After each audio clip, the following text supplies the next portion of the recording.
Okay everyone, you are all in big trouble for not telling me about this book before. You probably all know about it already, but I just found out about it a few days ago.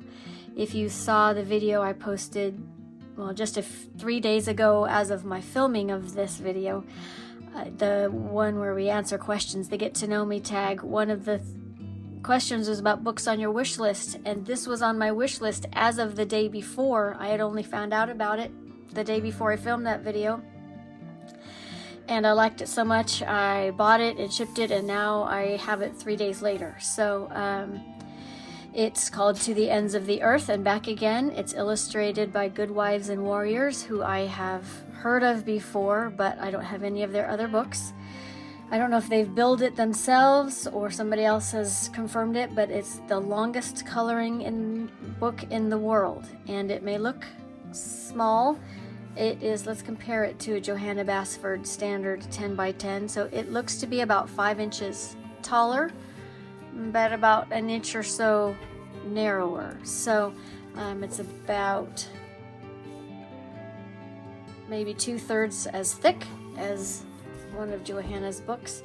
But the very fun thing about it is when you open it up, it goes this direction, and I'm going to zoom in just a little more. It's crooked. Hold on. That's probably good right there. Oh, I can probably do a little bit more. I want you to be able to see all the good details. So it looks like a basic coloring page, but look at this, you guys. It folds out. All of the pages fold out in the same way. So it is all extended. This coloring book is one long 17-foot long page. So I've never seen anything like it, but I'm already making plans in my head about the frame my husband's going to build me to display it here in my craft room, because the cover, and you'll see later a part of the page itself is almost the exact same color as the wall, my accent wall here in my studio. So it's going to be perfect. I don't know how he's going to do it, but I know he will be able to. Let me get back in frame. Okay, so let the adventure begin. Nice little cute little cottage. Looks like a place I'd like to stay. Books and an atlas and maps all strewn about, and the treasure map with an X, and just drawings of, looks like, different creatures and places, and a compass and dragons, and all sorts of interesting things are drawn here. And I have to think that maybe the person who lives here has been on an adventure before and has drawn some parts of it. But as you'll see as we go along, it covers the main geographical areas of our Earth, but it is filled with lots of details that we wouldn't find here. So, just pretty flowers. Like I said, they're, castle standard things, but just lots of little critters, hedgehogs. And every time I look at it, I haven't looked at every page in detail yet, but every time I look at it, I find something different. I didn't even see all these little drawings until just now with all of you. So I don't want to make this a super long flip through. I just wanted you to be able to see it all and to make note of a few little fun things as we go along, and maybe I will find something else out at the same time. So this is the first page. The background starts out white, the sky here, but by the time you get to the back of the book, the background will be this color. You can already tell it started to change just a little bit, but it's one gradual fade from across the whole 17 feet, so it's really interesting. So yeah, so we got a dragon with a funky little something attached to his horns, river with a bridge going over it to the next scene, like there's a little Stonehenge or whatnot right there, ships in the water, an octopus looks like it's supposed to be represented under the water here, wolf critter, I don't know what that is. Won't be able to see all of it, but a big reindeer with the nest. Continues on to, let's see, bells. I don't remember what culture that is from, but it looks familiar to me. And there's a little bit of a legend on the back that kind of tells you excuse me, what some of these things are, but not all of them. So some of them we'll just have to fill in with our imagination. I have no idea what this is, but you know, under the pyramids, obviously.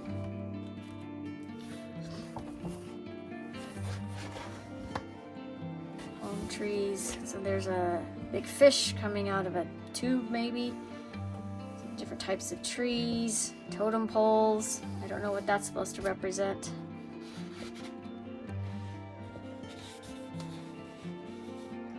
Some dude in a mask. It will be really interesting. A crocodile with a hip. Looks like a crocodile or an alligator, I'm not sure which, with a hippopotamus face. So there's all kinds of crazy things. Looks like a pheasant of some kind and some other bird with a little elephant in his mouth. Little teeny whale. There's lots of hidden things. It feels a little Kirby-esque with the changing animals and the hidden things. See, like there's a little house hidden down there and a fish in the water. And then this, the legend on the back calls the Tree of Life. So I don't know what culture it's from, but just lots of jungle animals, critters. Peacock, and I don't know what this is with the castle or with the tower on his back and his head. But just so many interesting little scenes to make out, but you can see how the sky is already a darker blue. Okay, let's continue on. Let's see what we can see here. So it looks like the body of another dragon. So this looks like Asian cultures here. Dragon, yeah, so here's his body that goes around that way. His tongue, is that smoke? I don't know, becomes water. down here. Then there's another dragon that starts here to the next page, but he's coming up out of the water, and that water also produces a whale with a ship on his head. There you go. And then you got a tsunami with a bunch of fish in it, different ships, mountains. So this still looks a little Asian here, definitely, you know, with a little half round bridge here.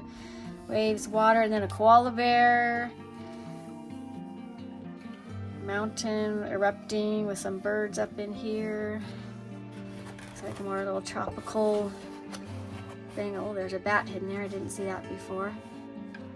So then this like morphs up here. This looks like just maybe a mountain or a path, but there is a fish in it also, so I'm not exactly sure what it's supposed to be. Then there's more water here with an underwater scene here with some starfish and lobster and things, so that's underwater.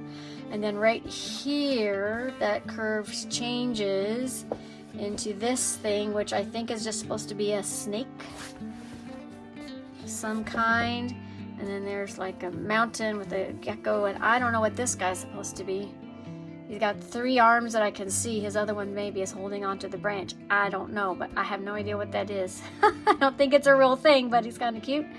So then that morphs. So this thing then morphs. I thought it was going to be like another dragon, but it morphs up in here into this snake thing, and then just kind of ends here. And then, but that curve kind of goes up in here and kind of just becomes, look, like there's this upside down mountain and trees. That's supposed to represent the other side of the world. I don't know. But see, there's palm trees growing upside down here and right side up here. So, I don't know. I'm going to have all kinds of interpretations from this, I'm sure. But then here's the head and arm of another critter just coming out of there. Meeting another one. I have no idea what that is supposed to be. But so the snake thing from before ends here, but then another one starts here and then ends up here. And then this is a different thing, but the curve, the visual curve kind of goes down and hides behind this guy. And then you got some, looks like Easter Island faces. Some more water in the black here going out into the ocean with some, looks like mountains that look like eggs. And look here, see, I didn't see this before. There's a bird here that's supposed to be that bird's eggs that come down and birth islands. Is that some mythological tale about the creation of islands? A bird lays eggs, and looks, there's little island-looking things on the egg, and then it hatches. And then you've got more eggs in the water. Interesting.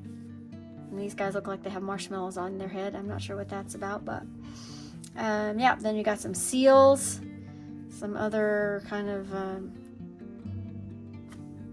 pyramid things that look a little different than what we're used to, but some seals and some birds there. That was a very interesting little section with the eggs. I like that. I'll have to think about that some more. And then just some, looks like some fantasy flowers there. The hummingbird getting some food. Tassels hanging down from the ears of this guy. Is that a llama? I don't know, but he's got a city on his forehead. Looks like there's some, what are those? That's not a fig, is it? No, that's something else. I'm not sure what that is, but some kind of fruit. Tassels on the mountain still. I swear this still looks like marshmallow things, but then you got a bird with a pyramid. Moving on to this guy. There's something about this on the legend too, but I just can't remember what it says. Little eyes looking out of the water there. Some steps down from the pyramids. This looks like the ones in South America. Can't remember which culture those are from. I'm sure I should know. Lots more Mexico. Day of the Dead. Cactuses. Bird catching a snake. Snake doesn't like it. And then morphing into another bird here, and this legend that just called that a wild wolf, I think, right there. Maybe some Indian culture going on here. Yep, with the teepees. There you go. Looks like the desert. More totem poles. Don't know what that critter is down there, but there's the teepees. Wolf totem poles. More teepees. I don't know what that guy's supposed to be, but you got some kites flying up there, and look how dark the sky is getting. And you got a kind of native person. Lots of critters. More forest scenes on the river. Owl. More critters who are birthing other critters. Skeleton geese. Just look at all just the different things. And you got, it looks like maybe we're getting into the Antarctic or the Arctic so it looks like maybe some penguins, and I think there's a polar bear coming. Oh, but there's somebody under the water. Can you see that? Also not good for them. Those animals look like they're looking down into the water, but there's some more underwater scenes. Lots of animals. That probably represents something up there. Looks like there's an Eskimo of some kind. Igloos, yeah, so definitely Alaska, Arctic kind of thing with the wolves. Polar bears looking in there for a snack. Those guys are saying, hey, what's up? Oh, look, we got some, hold on, I'm getting a little caught up here. Northern lights up here. Otters, cute little ones. The sun's melting some of the ice, little rock tower, and I'm not sure what culture those are from, but those are llamas, alpacas, I'm not sure. And then you end up at a mirror house of the first one, just a little more whimsical, a lot more whimsical, with the animals and the critters and everything in it. And then a little end nameplate, this adventure belongs to, and that's the end. See look how dark the sky is. It turned all the way dark. So yes, I'm fascinated, and I was so excited to color this book and post some works in progress. I wonder how long it will take, but I'm really excited to start this book, and if you haven't heard of it, I will link it down below. I got this off Amazon, and yeah, it looks like a great adventure. So that's it for now, and yeah, thanks, and have a great day.